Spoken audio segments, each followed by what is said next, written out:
Shocking allegations against Will Smith, a violinist who was a finalist on America's Got Talent and performed in Smith's band, is accusing the star of predatory behavior. Yeah, Kate, so according to the complaint, this all happened in March of last year while the violinist was on tour with Will Smith for Smith's global tour for his latest album based on a true story. And according to the complaint, there was this intrusion at his Las Vegas hotel room. He came back to his hotel, he says, and found that there was no forced entry, but that someone had entered the room and left a number of... We've all watched the fall of powerful men before. Careers erased overnight, legacies rewritten in court filings, and the slow unraveling of carefully crafted images. But what happens when the cracks in the foundation start to spread faster than the PR teams can patch them? Right now, we're watching that question play out in real time with Will Smith, a man who just months ago seemed untouchable. The same actor who slapped Chris Rock on live television, who weathered years of marriage rumors with Jada Pinkett Smith, and Pinkett, who rebuilt his reputation with an Oscar win, is now facing allegations so serious they echo the downfall of his once close friend Diddy.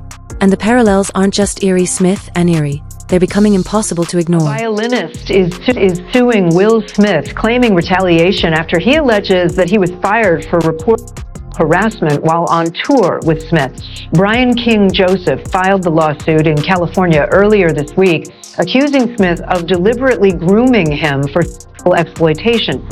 It started with a lawsuit filed just before the new year. A bombshell accusation from a professional violinist named Brian King Joseph.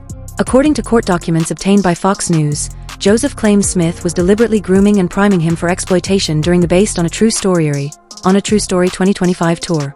The details are disturbing. Private hotel rooms accessed without forced entry. A handwritten note signed Stone F left behind, and a sudden termination when Joseph reported the incident. But here's what makes this different from the usual celebrity scandal. This isn't an isolated claim. Joseph's legal team argues this was part of a pattern of predatory behavior. And in a chilling Instagram video posted on December 25th, the musician hinted there are others. I know on a true story, I know there are a lot of other people out there who have been afraid to speak out, he said. And if that's you, I see you. Those words weren't just a call for solidarity. They were a warning. Because if Joseph is right, this is only the beginning. Let's be clear about the stakes. Smith's team has denied everything, calling the allegations false, baseless, and reckless. But the timing couldn't be worse.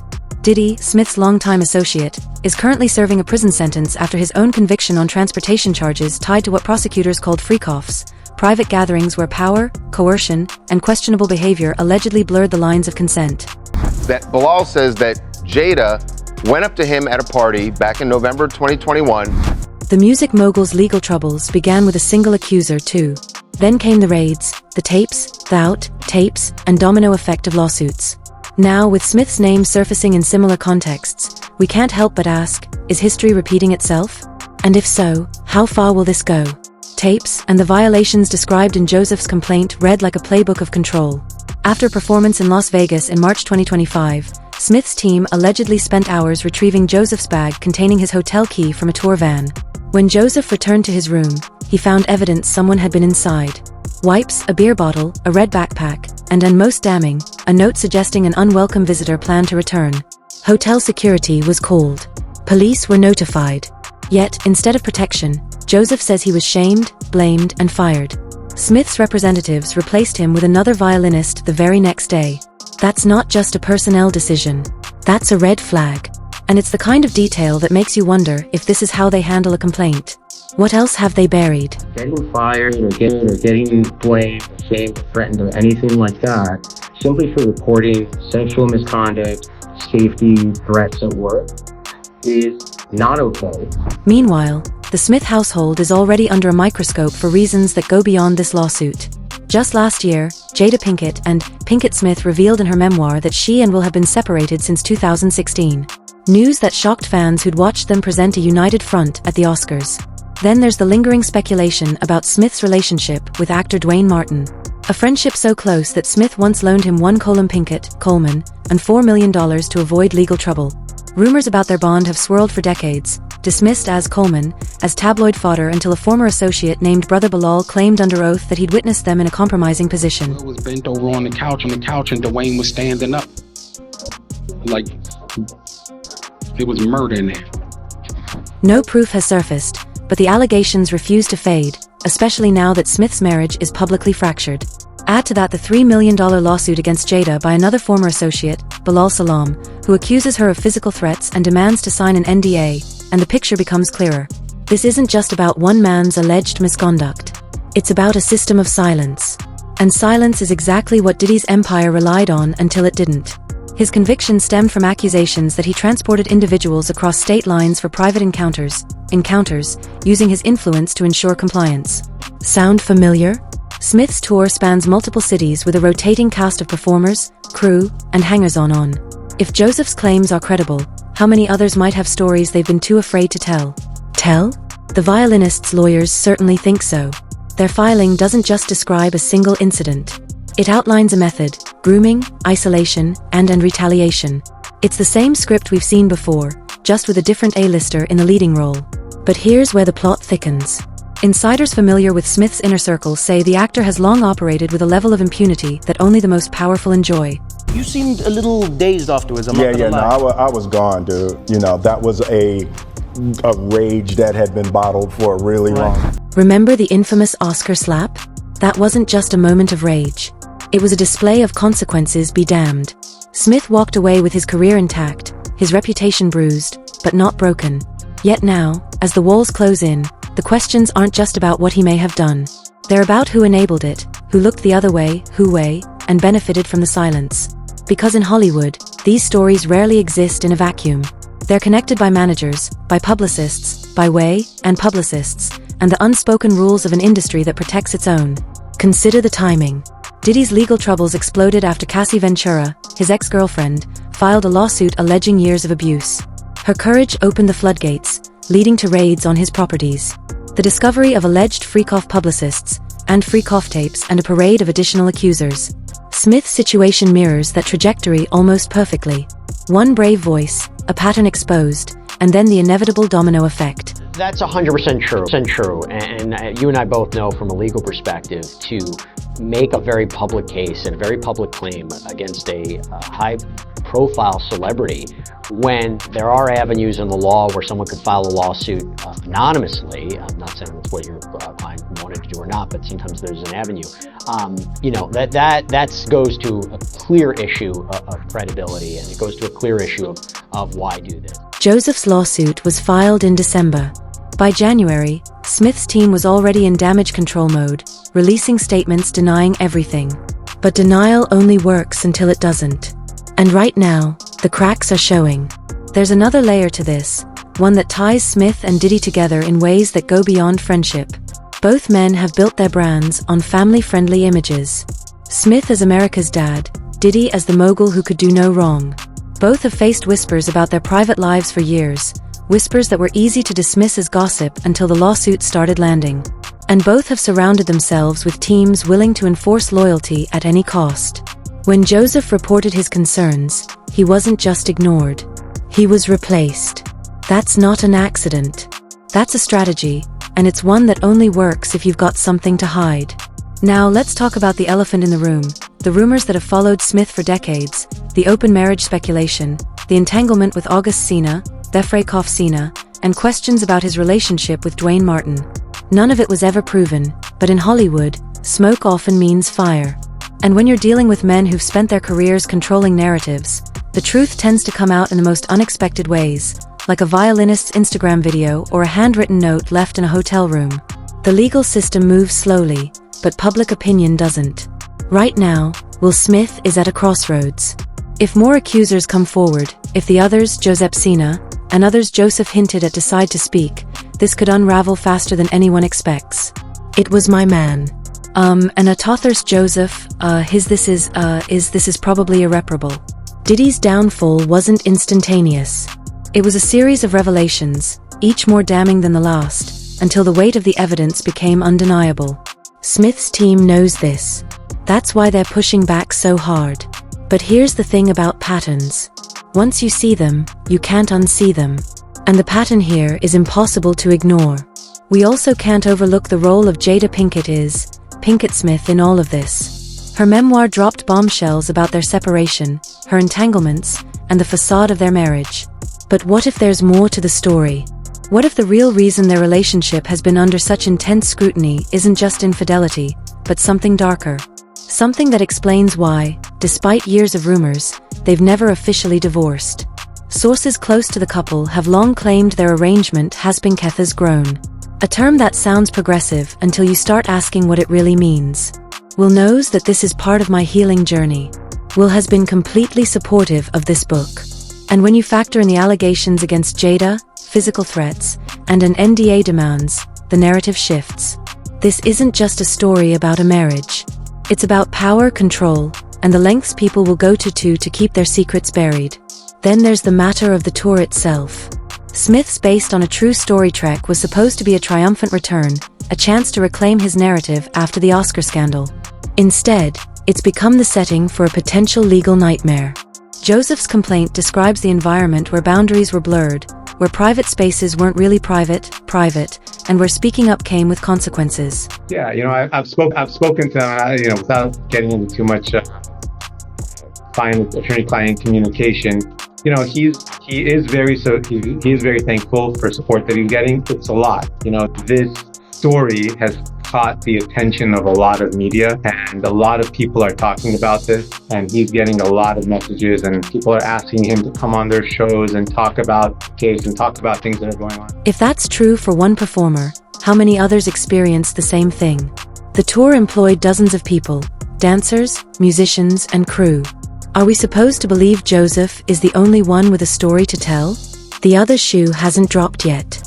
But in cases like this, it's rarely just one shoe. It's a stampede. And Smith's team knows it. That's why they're already on the offensive, calling Joseph's claims a lie before the ink on the lawsuit was dry. But here's what they're not saying. If this is all fabricated, why did they fire him so quickly? Why replace him immediately? Why not investigate the incident instead of shutting it down? Those aren't the actions of innocent people. Those are the actions of people who have something to lose. And let's not forget the bigger picture. Diddy's conviction didn't just end his career. It exposed an entire network of enablers. People who looked the other way, who facilitated his behavior, who benefited from his power. If Smith is facing similar allegations, who's in his corner? Who's helping him keep the lid on? Because in Hollywood, no one operates alone. There are always others involved. Managers, lawyers, publicists, and people who know where the bodies are buried, metaphorically speaking. The question is, how many of them are willing to go down with the ship? Right now, Will Smith is standing at the edge of the same cliff Diddy stood on not long ago. The difference, did he feel it? Smith still has a chance to step back. But with every new detail that emerges, that chance gets smaller. The violinist's lawsuit is just the beginning. The real story is what comes next. And if the past is any indication, we haven't seen anything yet. Because here's the thing about patterns. They don't stop with one accusation. They don't end with one lawsuit. They keep going deeper and darker until the whole truth comes out. And in this case, the truth might be more explosive than anyone realizes. We've seen this movie before. We know how it ends. The only question is how many more people will come forward before the credits roll. And if history is any guide, the answer is simple. More than we think. A lot more. The deeper we dig into Will Smith's current crisis, the more we realize this isn't just about one man's alleged missteps. It's about the entire machine that kept those missteps hidden for years. And at the center of that machine, money, influence, and a very specific kind of leverage. I didn't send the IRS their money. Okay? I didn't necessarily forget, but I didn't send them their money. Let's start with the financial ties that bind Smith to some of the most powerful and now most compromised figures in entertainment.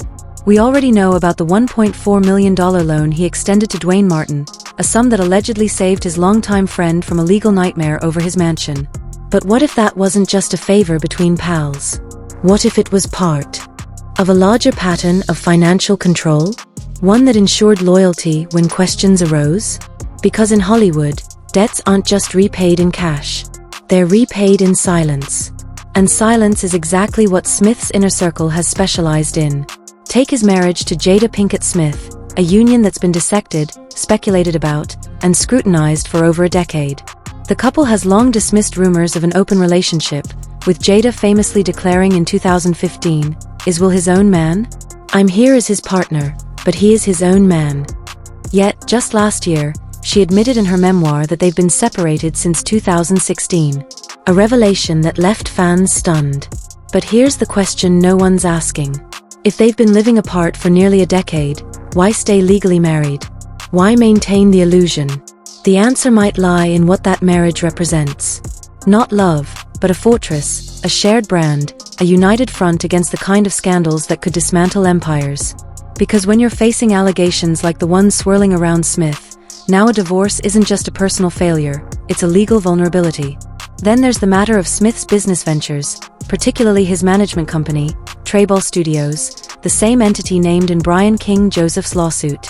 Court documents alleged that the company played a direct role in facilitating the environment where Joseph claims he was targeted. But Treyball isn't just some small-time operation. It's a powerhouse with ties to major labels, tour promoters, and industry heavyweights. Didn't pay the IRS. In my mind, I wasn't like trying to avoid paying taxes. I was just like, oh damn, they need their money. And if Smith's team was involved in suppressing Joseph's complaints, as the lawsuit suggests, how many others might have been silenced the same way? Remember, this is an industry where NDAs aren't just common, they're currency. Where a single misstep can be buried under layers of legal threats and financial settlements. Where the real crime isn't what you did, but who you did it to. We can't ignore the role of Smith's legal team in all of this. When Joseph first reported the incident in his Las Vegas hotel room, he didn't just call hotel security. He reached out to Smith's management. And what did they do? According to the lawsuit, they turned the blame back on him, questioning his credibility and firing him within days. That's not damage control. That's a playbook. I'd be walking around, and he'd hurl some insult, and I just kept it in. I went, what am I going to do?